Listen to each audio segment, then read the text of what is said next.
90% of podcasts do not make it past 10 episodes. And guys, we are here. We are at episode 10. Thank you for your support. This episode promises not to disappoint. I have a wonderful man who shares his journey of grief and loss. And we have a bit of laughter, we have a good time, but also we go deep into how men and women grieve differently. He learnt a lot from this. And what hit home for me was he went through this at my age now, 33.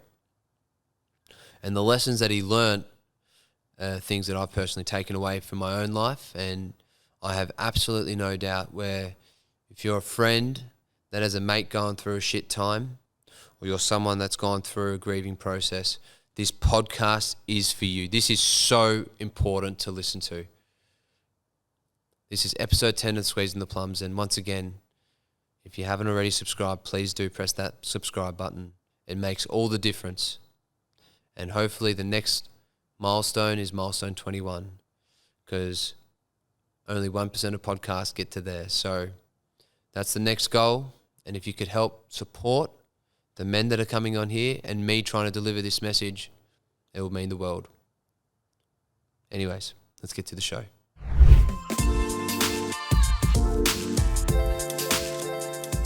Mate, thanks for coming on. No, it's fabulous to be here. I really appreciate the offer. So thank you. It's really good. You know, when I was speaking to you before you were coming on, you wrote some notes for me, and you told me that you have a Greek Orthodox background. Is that right? Yeah. Do you want to run through with me what that looked like growing up back in, when you're 47 now? Yep. So back in your day, let's use that. Yep.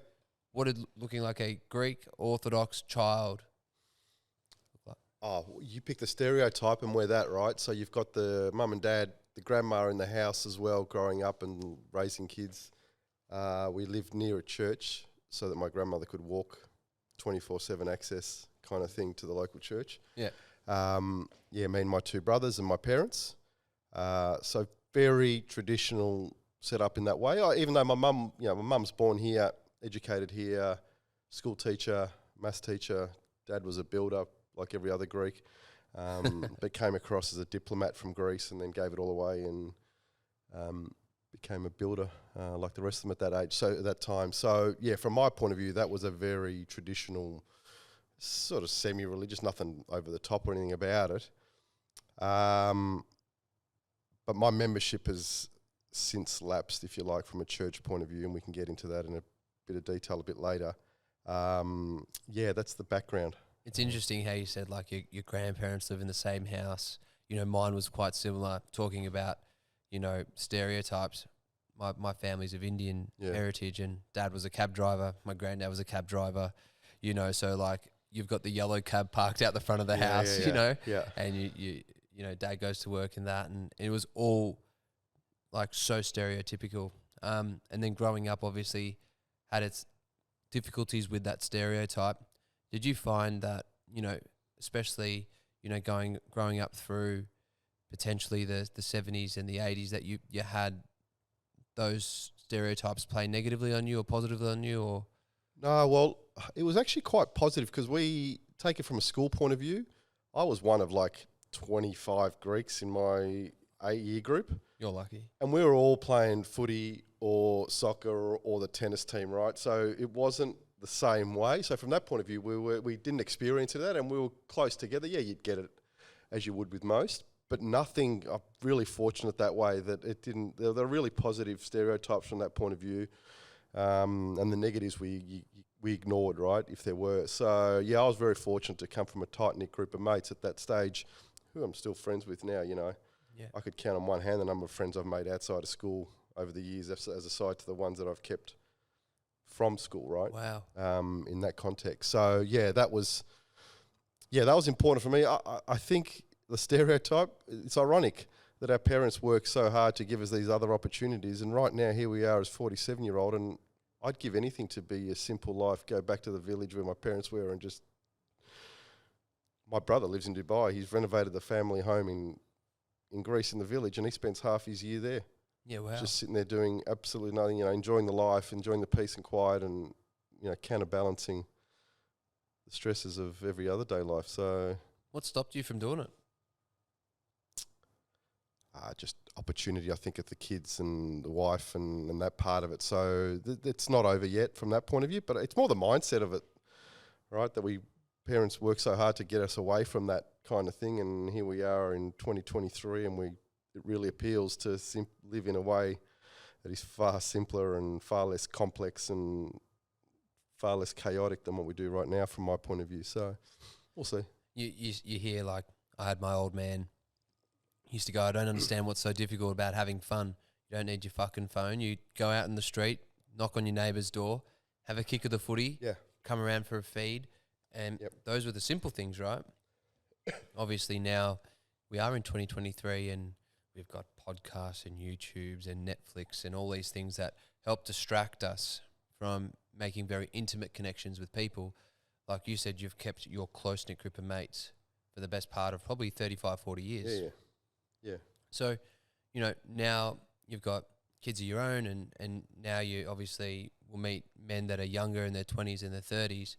Are there common things that you see within your line of work where you go, geez, this bloke could have done with a bit of old school, teachings or values growing up? There's a lot of guys working their backsides off to just stay above water right now, right? Part of it is the keeping up with the Joneses thing. I've seen a lot of that as well. Whether it's having to send your kids to private school because that's what the clique does and that's what you hear, or you've got to get a higher mortgage because you want to live closer to somewhere where others know where you are, and it's more. So there's a stress element to that I've seen a lot of guys dealing with, and not just like I said, head above water stuff. They're not living a great life. They're not loving it. They're not enjoying their home because they're working 12, 13, 14 hours a day, or they're worried about what they're going to pay, and the holidays go on the credit cards and all that sort of stuff, right? So that part of it, I would love to be able to give some, although you need to be able to see it for yourself too, right? Sometimes you can talk, and if someone doesn't want to listen, you learn from experiences that way too. So that's one thing from my point of view that I've noticed in a younger generation right now too. But they're also enjoying their kids a lot more too than some maybe our parents did with us. So I'm really enjoying seeing the young kids with their dads walking down the street and stuff, and at a really young age group, and just you see how immersed they are in their lives, and it's pretty cool.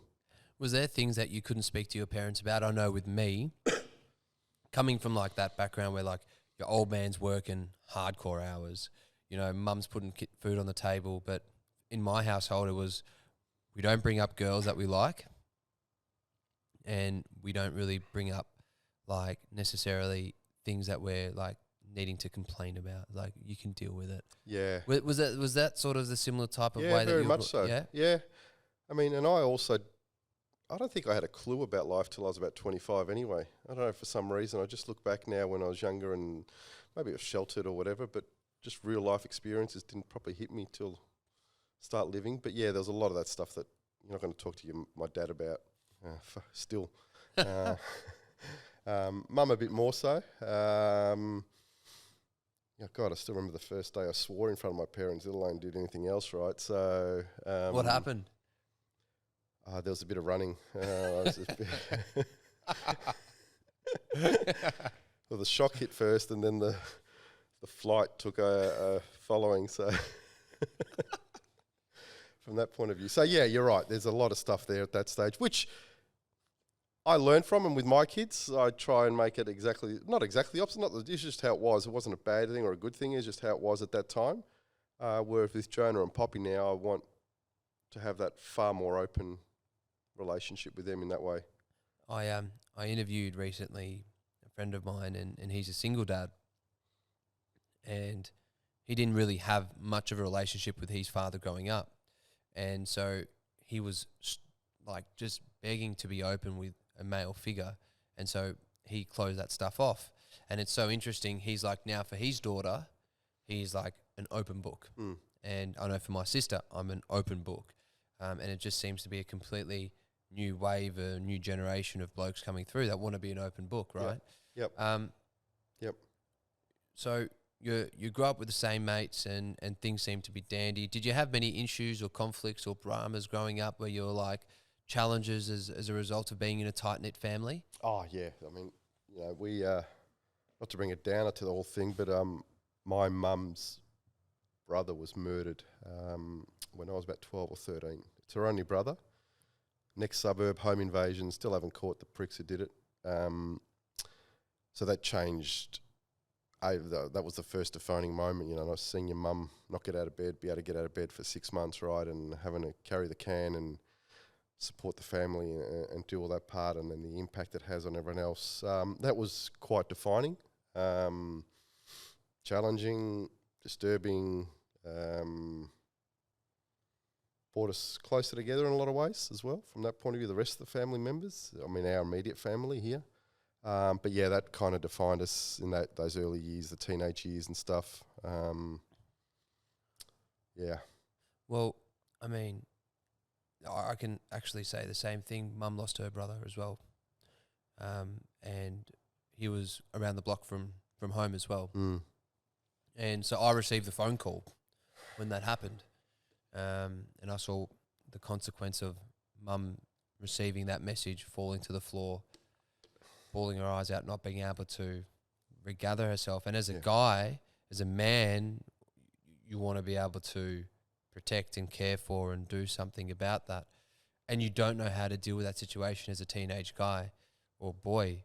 What were the, I guess, lessons or learnings that you got from dealing with that at an early age that, you maybe wish you knew when you were at that age? You know what? I've often thought about this. At that time in my life and at that big of an event, I wouldn't have been equipped to cope. Right? I'm 13. You've got this event that's completely life-changing and tragic. I keep thinking, what would I have done differently, or how would I have learned, or what could I have offered? And really, at 13, you're as much not a victim, but you're going through that process as much as anyone, right? And I'm not sure I have any advice from that context. Later on in my life of learnings and stuff, yeah, but 13 and dealing with that, I couldn't. Yeah, there was too much to deal with at that stage to be able to create any meaningful impact in that way. Even in hindsight, looking at it, going, oh, well, I don't know what I would have done separately or differently, or what lessons other than resilience and strength have I picked up from that? Resilience and strength is something that comes out a lot in this podcast. A lot of blokes have gone through some shit. They have to fortify resilience, and generally what happens is later on down the track, that resilience gets tested. Yeah. Later on down the track for you, have you had to go through that level of struggle again from a resilience perspective, where that's been tested and you've been able to utilize maybe some of... Yeah, certainly. Unfortunately, again, right? So one thing if I could offer help and guide for men generally, is around sort of grief and loss. And so we lost my daughter, Mary Jane, in 2008. She was 9 days old. She was born perfectly healthy. And then my wife was changing her nappy on the nappy table, day 9, I think it was, and she just went all limp. I got the phone call. I rushed home in a complete blur from work. There's ambulances and fires and fire trucks and police there, and so she passed away in my arms at Monash a few hours later. And from that day on, that's where most of my learnings came from. That's when my resilience and strength at times kicked in, and other times went to complete shit, if I'm honest. The learnings from then around relationships, husband and wife, is paramount. The fact that you asked me here and I stopped and had to think about and force myself to think about my feelings and emotions, which otherwise I would do the whole pressure cooker and just bottle them down and stuff. is so helpful for me, and I think for guys generally, right, to be able to deal with it and talk about it and think about it and express it and open it and openly be open with others as well. So, yeah, that part is probably for me the most important. Not just the event itself, but then what happens after that. What happens in relationships? What happens to guys? What happens to a husband and wife who potentially grieve differently at different stages and at different speeds? The man going back to work, trying to protect the rest of his family, because to be honest with you, he's fucked up on this one, and despite it being out of his control, nonetheless, one of his kids, it's your primary purpose in life is to protect your family, right? Right. Doesn't happen. So you fail at that, and so then you go into overdrive around trying to protect the rest, and then how you deal with that emotionally when for the next 20 years, every time your kid gets a cold or a sniffle or whatever, you're stressing out and freaking out about it, they're going to be okay, and just the emotions around that. There's a whole thing to it that is just, it's next level. How old were you? So 2008, so she'd be 15 now, so I would have been, 32, 33. So my age. So, fuck.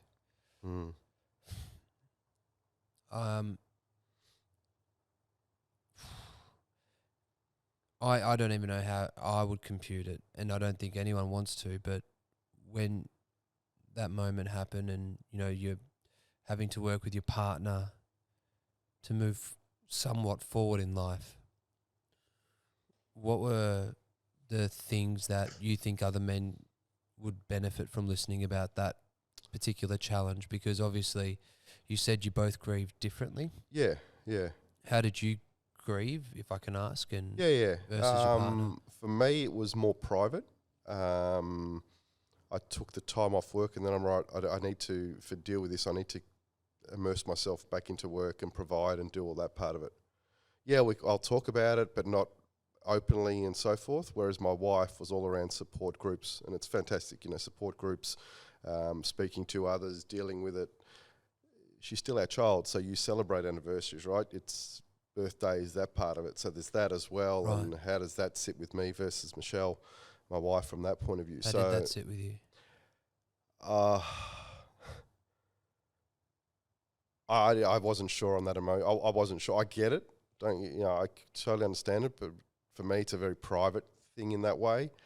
Whereas she wanted to make it a more open family and friends kind of experience, which I get. That one's a tough one still.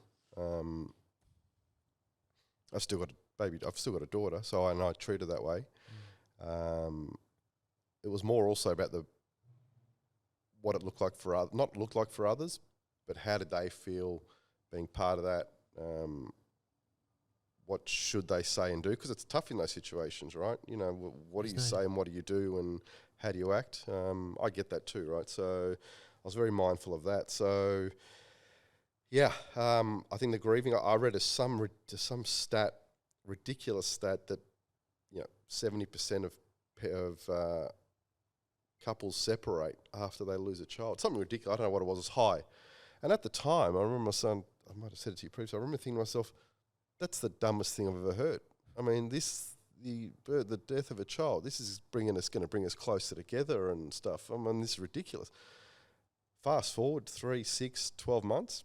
Man, I could see that so easily how that would occur, right? So easily around that, not for any other reason. I mean, sure, we react differently, and, I've done stuff that I'm not proud of since and whatever, but that grieving process, the speed at which they grieve, the focus on what you're focusing on at the time as the husband versus the wife, or whatever it is so different that you could be two different people 12 months later, right, from that point of view. So I could see how that, and we've written some crazy waves since then. But yeah, I think that's the biggest watch out for guys that I could see in terms of the grieving process and the wife and the recovery and staying close as a couple and sharing and communicating. It's one of the most important things from a relationship point of view that I've focused on. You say, part of being a man, especially one with a family, is that role of protection. Yep. you learn a great deal about your partner when you have that role. And so if your partner's under the pump or she's feeling it or you can visually see it, your role is also protection. Yeah. What did you learn about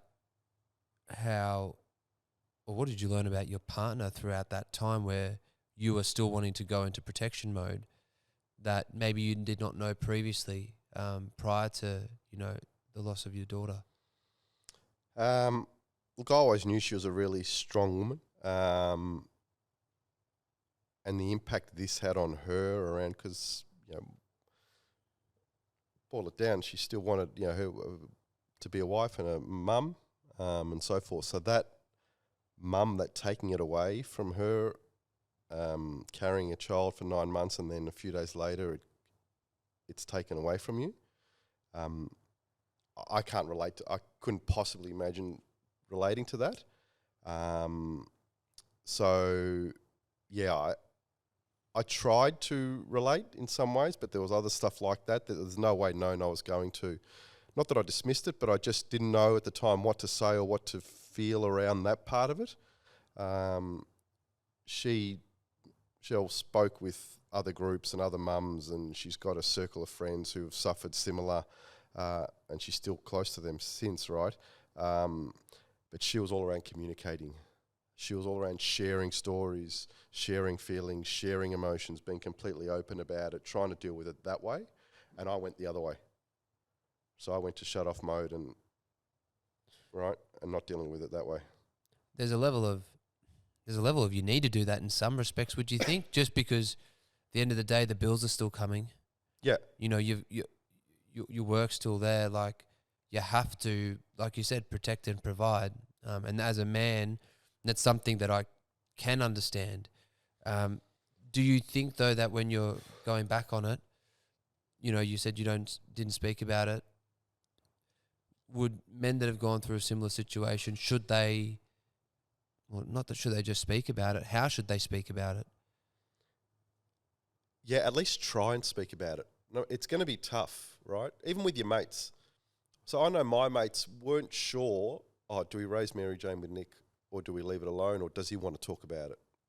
And the answer to those guys is, more often than not, guys, damn right they want to talk about what they've gone through, right? Don't shy away from it. All I can say is ask the questions. Ask if they're okay, because they're not going to be okay. So ask the questions, get them to open up and get them to talk about it. They want to talk about it, right? So it isn't just so much for the guys that are going through the process, it's the support group around them who often struggle, and the guy who's suffering is feeding off that as well, right? So he'll skirt around it or won't deal with it.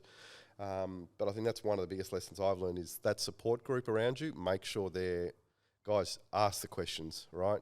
Be involved. They want to talk about it. Bring it out, right? Every chance you get. So if you had a mate that went through something similar, let's say, and you're in this end now, and he goes, I want to be left alone, right? At what stage as a guy, because as a mate, I had a friend lose someone very close to him, and I've gone, I went to his house and I spent time with him, but you want to follow up, but you want to give them time to deal with their grief. Yep. I know there's no perfect rule book, but how often, for someone that says, I just want to be left alone, how do you go about dealing with that? Because guys say it not just about grief or death, but they say it when they're just going through a fucking hard time in general. Yeah, that's right. Yeah, leave me alone, I don't want to talk about it sort of stuff, right? Yeah. Generally when they say that, the outcome, if you don't talk to them, is non-destructive in a way, right? If you're sitting on if you're at home and you don't want to be spoken to, leave me alone, it's a bad day at work, I don't want to talk about it. If you don't talk about it, the outcome is not particularly destructive. When you're going through something that's far more personal and tragic and so forth, the outcome of not talking can be quite severe, because there's actions that generally come out of it, whether it's drinking or gambling or something that comes out, or whatever it is in that way, it starts to manifest, right? Because you want to escape from it. So, the whole freeze, fight, flight thing kicks in, and guys will pick one of those three because we're pretty simple creatures at times, right? So, so things can happen and you'll see the outcome. So I would pick up on the signs if I was one of the support group, if I could see, my mate, if he's at home meditating and thinking about life and talking to his wife and doing all that, and great. But generally not. They're suffering in silence, right? And it'll come out or manifest itself, in my experience, in some other way. And I think that's when you need to be there for them.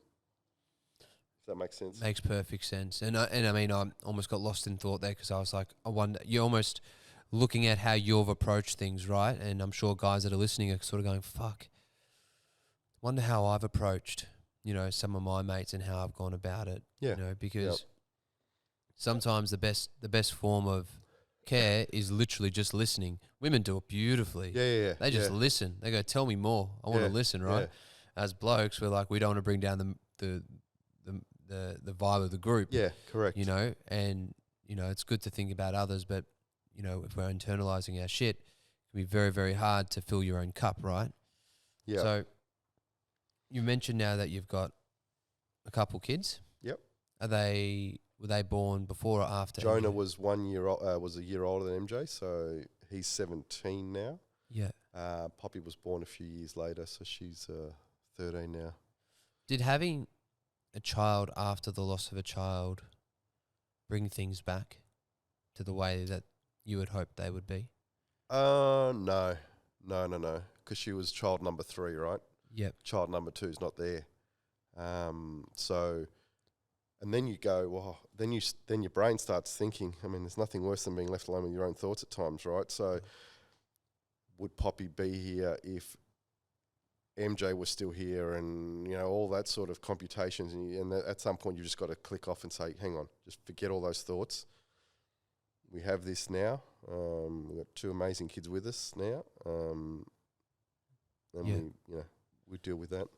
And from a complete naive perspective, because the reason why I asked that was obviously there was so much strain on your relationship. So I was more thinking, did the relationship start to turn around that? That's where I was sort of going with it. Sorry if it... It did in that way, right? Is that the healthiest thing to do, though? I'm not sure. To be building a relationships, bring it back together based around a child. That's for a psychologist to say. But yes, I would certainly suggest that brought focus back and, a sense of that whole, 2.3 kids in a picket fence kind of setup, return to some form, not normality, but it gave it a bit more structure again and to the whole family nucleus and to the relationship from that point of view as well. Men are pretty simple creatures, like you said. There comes a stage where, you lose intimacy with your partner over something like grief or death. Yep. I've seen it happen with my parents. Yep. Right? How do you get that back? Because innately you want that. You want your partner. Yep. And it's not the same person. Like you said, you fucking become different people over 12 months. Do you have to fall in love again? Do you have to date again? What do you do to get that intimacy back? Because it's something that I haven't gone through, but I've seen it. Yeah. And I'd suggest there's no secret formula to that other than time. Well, you've got to put effort in, right? Right. But I remember those first 12 months, 2 years, trying to be anything beyond dealing with what we're dealing with wasn't going to get traction, right? Because it wasn't a focus for my wife mainly. And then, so for me, then I would back off, right? I'd back away as well. But I can be a dick that way too, right? If I'm not getting it, I go the other way and it just all goes to shit, right? So, so, and then you think, well, hang on, there's a girl who's not here and I'm trying to get this whole love and intimacy thing happening. Am I being selfish about this as well, right? So there's other emotions at play that you didn't even realise beforehand, and you start to think about as well. But I think over time,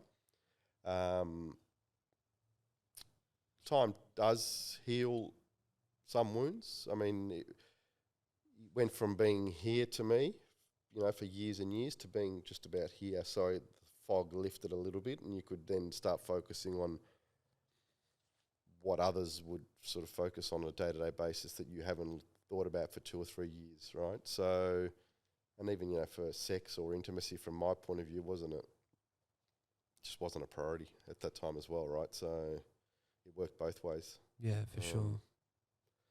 Yeah, I wish I had a good answer for that in It's a hindsight. it's a now hard too, it's right? a hard It's a hard one. it's a hard one. And I mean, did you ever see a psychologist? I went once, shared my story. The guy looked at me and I could see he had this. It was like I've got no fucking idea what to say to this guy. that was the look he had to me, and I'm like, okay, this is all too hard basket. Maybe it was just the wrong one or whatever. So no, I didn't from that point of view. No, Okay. after that, no. That's interesting. What are some of the things that you now have become as a man that maybe you weren't before this, that you're really proud of, that you look at and go, fuck, I've become a very, very, you know, I guess not different, but intrinsically well valued in what this has brought to me? Yeah, I think for me it's around balance as a human being, as a dad, as a husband, whatever. Right now is the most important thing in my life. I remember when I was smaller or younger, I was all around career, and I'm going to be this, and I'm going to do this, and I'm going to be this sort of guy and that. And don't get me wrong, to a certain extent, I still have all that. You know, I run a company and I've got responsibilities and all that. And from a leadership point of view, it's great. But I counteract that with the balance I have in terms of whether it's community, so being a treasurer at my son's school on the board, or coaching my daughter's soccer team, or playing over 45 soccer like I do right now, right? And getting back into it's taken a lot of years. It's taken a lot of years for that realisation to happen. And I also learned not to sweat the small stuff as much. Well, not learned, it was forced upon me, right? Because when you compare it to something else, it's like, hang on, really, I'm worried about this. The blind spot to that is often to people that can come across as unsympathetic, or you're not valuing what's important to them. So even from a career point of view, I've got to be very mindful of that and watch out for my blind spots. But I think generally speaking, what I'm proud of is the balance I've got now in the last few years around not just work, but when I'm home and spending time with my kids and helping them develop and grow and just be good human beings, and then put some effort into the community and sort of contribute in ways that I hadn't done in the past, either because I hadn't thought about it or wasn't a priority to me or whatever.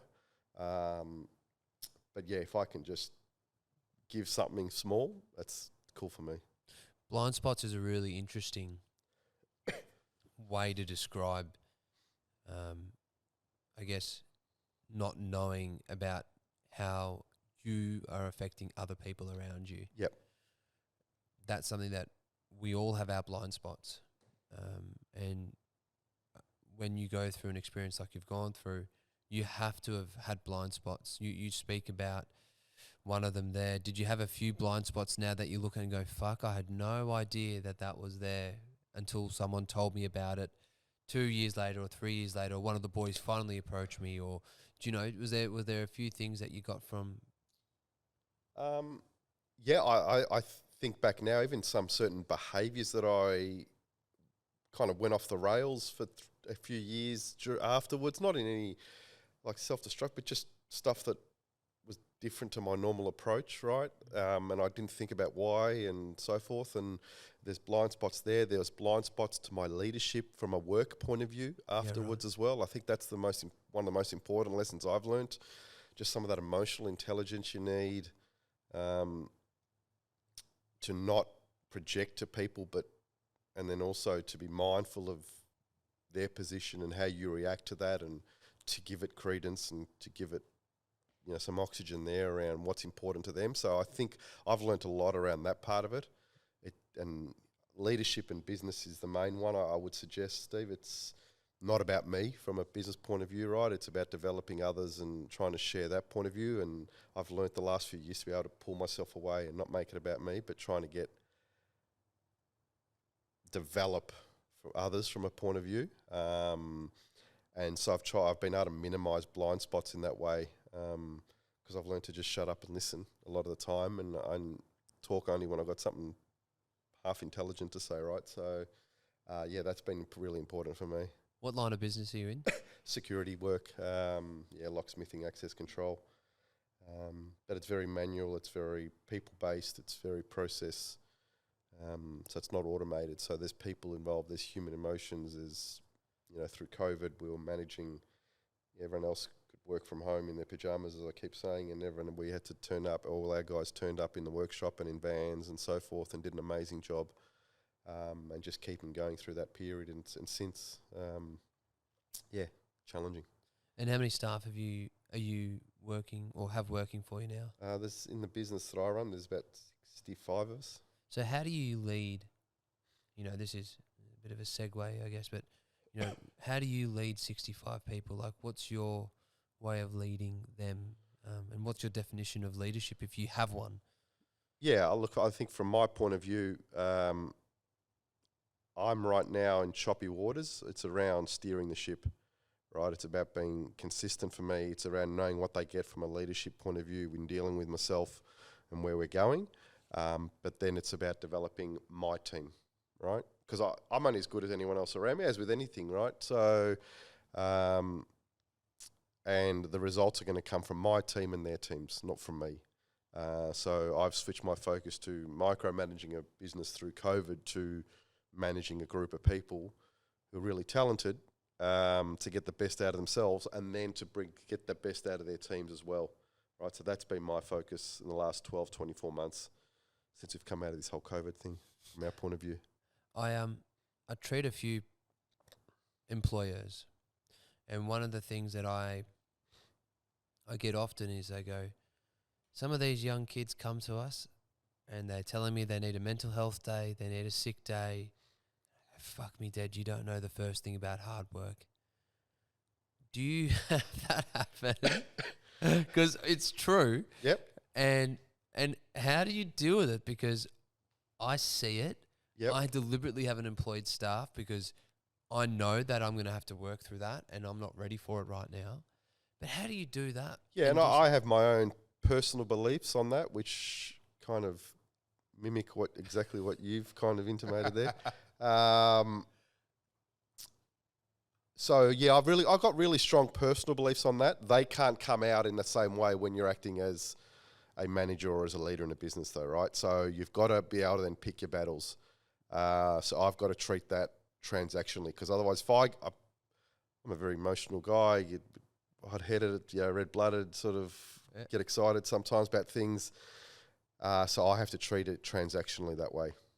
If I see it, I won't call it out, but I know what it is.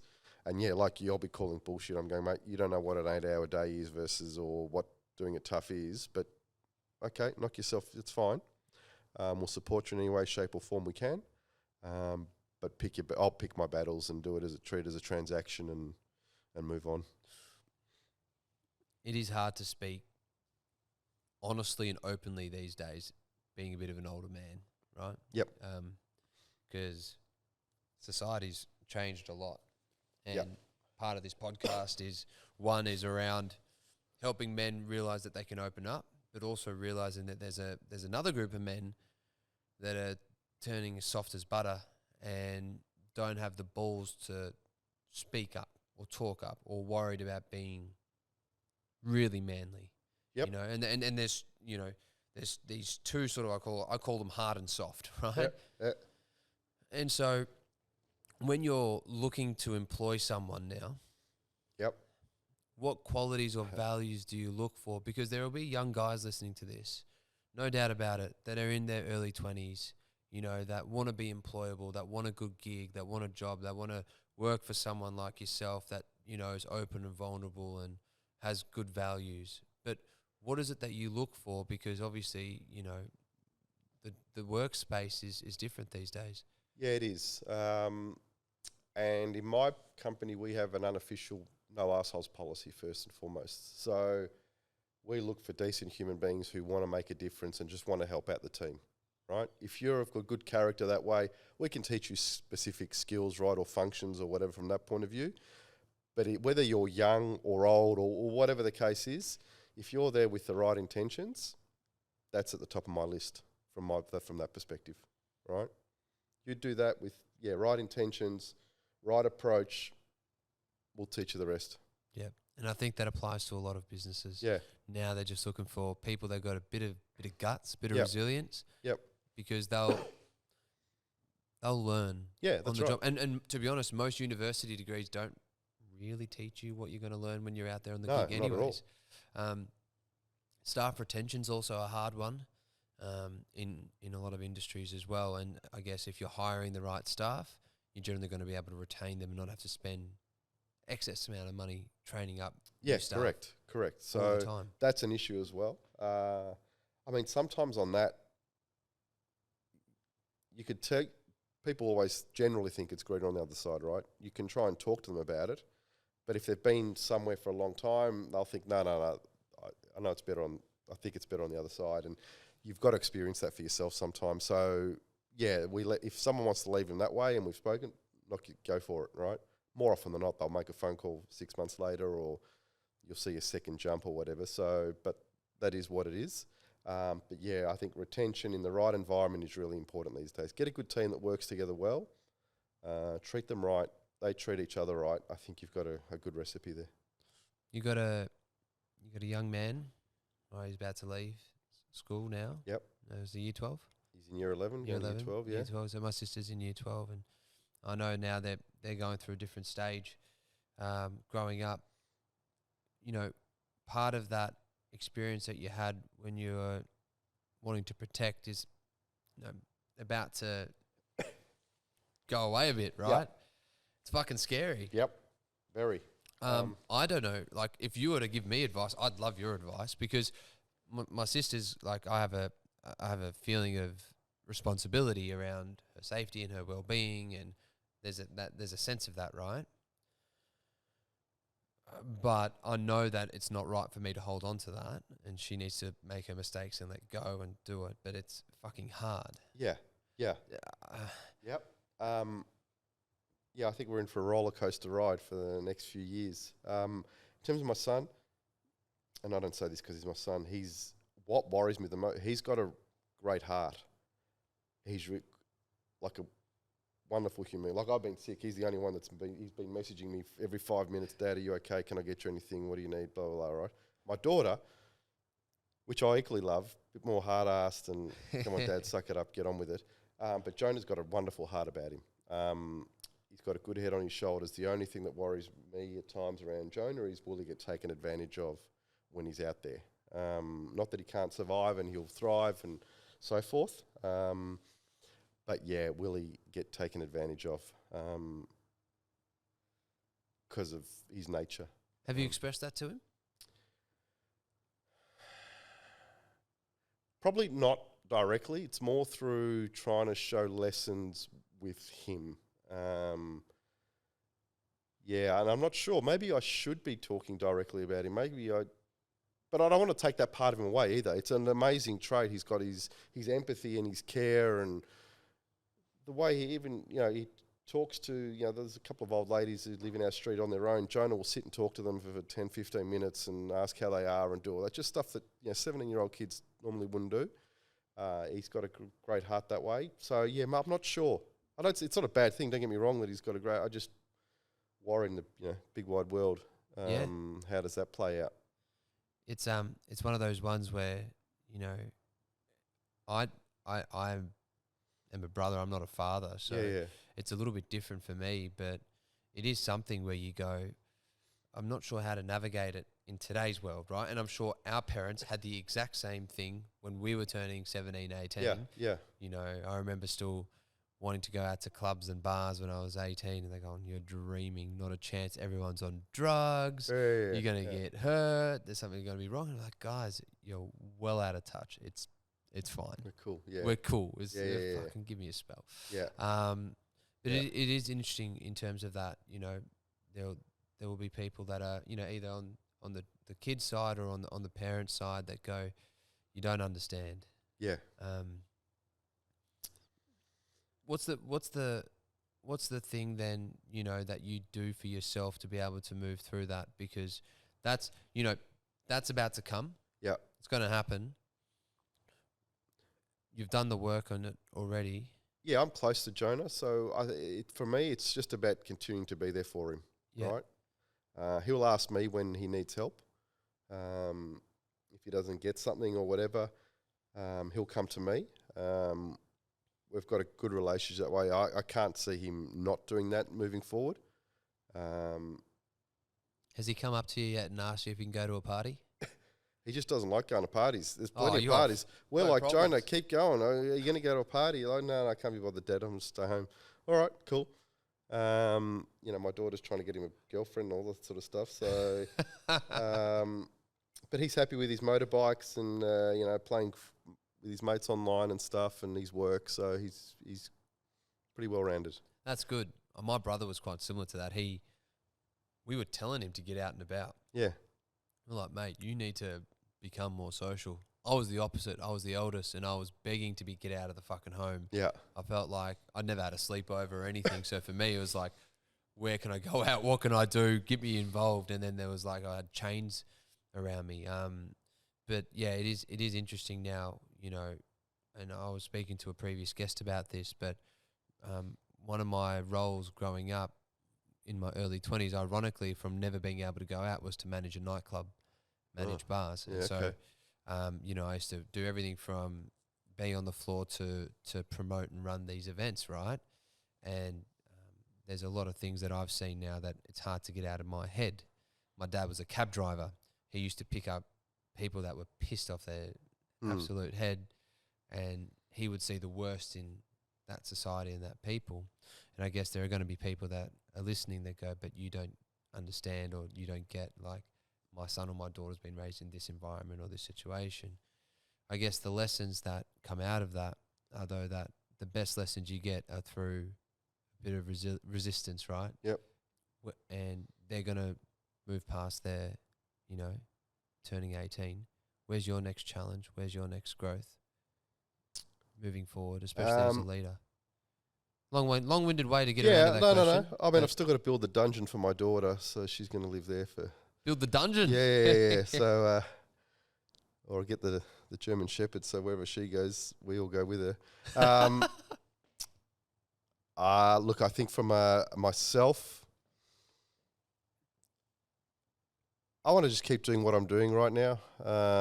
Keep working on myself a little bit. It's the first time I've been doing it actively in a few years, like whether it's gym, whether it's sport, whether it is supporting. I want to get the most out of myself and give as much as I possibly can for the next few years. After that, potentially go out and do something for myself. Potentially go to Greece. Potentially go to Greece, right? Yeah, that's right. Just so Simple stuff yous all. Send me a fax if you need to get a hold of me, sort of thing. So, that might be later on, but right now I want to keep being there for my kids, keep influencing them in the right way, and others around the community, and then in a few years' time, maybe look at something on my own. Right. This has been pretty powerful to listen to. I almost feel like I'm speaking to someone that I really want to get advice off, and I've taken a lot out of it, and I just thought it'd be great to finish off on a note, which is, if you had someone listening that was aware their friend was going through a shit time. Yeah. Right? Because a lot of the guys that are listening, they know someone going through a shit time. Yep. How do they approach that guy? What is the first step that they do? And how do they make sure that they're there for their mates in the right way? Yeah. Firstly, let them know, like, it's okay, as I said earlier, not to be okay, right? And if they're struggling, men aren't great at reading cues from other men. Like, the whole, if you approach it softly or indirectly or whatever, we're not great at that from my experience, right? My advice is be open about it, be forthright and be direct about it. It's me coming here going, Steve, I know there is something wrong. I'm here. I want you to talk about it with you, right? Don't bullshit around. Don't fluffy it.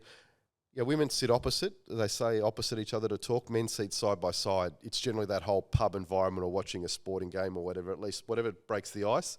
The advice I could give is be direct about it, right? They need to know that you're there for them in that way, right? They need to know that you're invested and engaged that way as well. It takes a lot of pressure off them, right? Because if my mates were skirting around it when they approached me about something, I'd be second guessing, going, do they really want to talk about it? Are they really here for the right reasons? Are they here because they're forced or they're uncomfortable around it? But if they're straight up with me around, this is what we want to talk to you about, and are you okay, and what can we do, and let's be part of it, so much easier. That's awesome. Yeah. Mate, thank you so much for coming on. No, thank you. For me, this has been just as it's great to reflect. I need to do this sort of stuff and If verbalise sometimes. I know you have a passion for speaking. I know you like to talk about this and to help other men out. If people found what you had to say inspiring, moving, emotional, valuable, can they reach out to you? Yeah, 100%. Right. What's the best way for them to reach out to you? I'll share my details with you, whether it's email or phone or whatever the case is. I'm more than happy to talk in a bit more structured way than what I've elaborated on today. But yeah, I'm more than happy to help anyone and share any other insights with anyone I can. I know there'll be a lot of people that are fathers that may run businesses that could really do with some insight like yours. So I'll put them in the show notes, and I hope that people do reach out to you because you're an amazing guy and you've shared so much already. So thank you. Yeah, no, my pleasure. Thank you for having me on. Appreciate Got it. a lot out of it. Thanks. Cheers. Thank you.